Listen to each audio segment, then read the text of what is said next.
ರಾಷ್ಟ್ರ ರಾಜಧಾನಿ ದೆಹಲಿಯಲ್ಲಿರೋ ಸಂಸತ್ ಭವನದಲ್ಲಿ ಭದ್ರತಾ ಲೋಪ ಕಂಡು ಬಂದಿತ್ತಲ್ಲ, ಅದೇ ಸ್ಮೋಕ್ ಬಾಂಬ್ ದಾಳಿ ಪ್ರಕರಣ ಏನಿತ್ತು.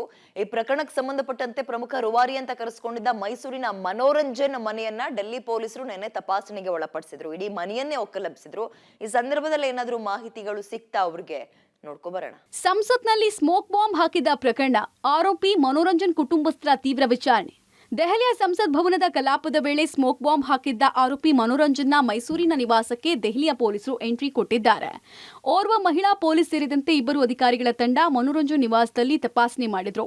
ಮನೆಯಿಂದ ಹೊರಗೆ ಹೋಗಿದ್ದ ಮನೋರಂಜನ್ ತಂದೆ ದೇವರಾಜೇಗೌಡ ನಿನ್ನೆ ಮಧ್ಯಾಹ್ನದ ವೇಳೆಗೆ ಮನೆಗೆ ಬಂದ್ರು. ಈ ಮೊದಲೇ ಮನೋರಂಜನ್ ರೂಮ್ ಸೀಸ್ ಮಾಡಿದ್ದ ಪೊಲೀಸರು ಕೊಠಡಿ ತೆರೆದು ಇಂಚಿಂಚು ಪರಿಶೀಲನೆ ಮಾಡಿದ್ದಾರೆ.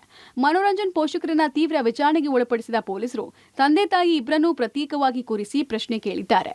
ಸ್ಥಳೀಯ ಭಾಷಾಂತರಕಾರರನ್ನ ಕೂರಿಸಿಕೊಂಡು ಕುಟುಂಬಸ್ಥರಿಗೆ ಪ್ರಶ್ನೆಗಳ ಸುರಿಮಳೆಗೈದಿದ್ದಾರೆ. ಸಾಗರ್ ಶರ್ಮಾ ನಿಮಗೆ ಪರಿಚಯ ಇದ್ದಾನ? ಎಷ್ಟು ದಿನಗಳ ಹಿಂದೆ ಸಾಗರ್ ಶರ್ಮಾ ಬಂದಿದ್ದ? ಸಾಗರ್ ಒಬ್ನೇ ಬಂದಿದ್ನ? ನಿಮ್ಮ ಮಗ ಇಂಜಿನಿಯರಿಂಗ್ ಯಾಕಾಗಿ ಅರ್ಧಕ್ಕೆ ನಿಲ್ಲಿಸ್ದ? ಕೆಲಸ ಇಲ್ಲದ ಮೇಲೆ ಅವನಿಗೆ ಹಣ ಎಲ್ಲಿಂದ ಬರ್ತಾ ಇತ್ತು? ಮನೆಯಲ್ಲಿ ನಿಮ್ಮ ಮಗ ಹೇಗಿರ್ತಿದ್ದ? ನಿಮ್ಮ ಮಗನ ಹವ್ಯಾಸ ಏನು? ಯಾರ ಜೊತೆಲಾದ್ರೂ ಸಂಪರ್ಕ ಇತ್ತ? ಹೀಗಂತ ಪ್ರಶ್ನೆಗಳ ಸುರಿಮಳೆಯನ್ನ ಗೈದಿದ್ದಾರೆ. ನಿನ್ನೆ ಮಧ್ಯಾಹ್ನ 1 ಗಂಟೆಯಿಂದ ವಿಚಾರಣೆ ಆರಂಭಿಸಿದ ಅಧಿಕಾರಿಗಳು ಸಂಜೆ 7 ಗಂಟೆಗೆ ಮುಕ್ತಾಯ ಮಾಡಿದ್ದಾರೆ.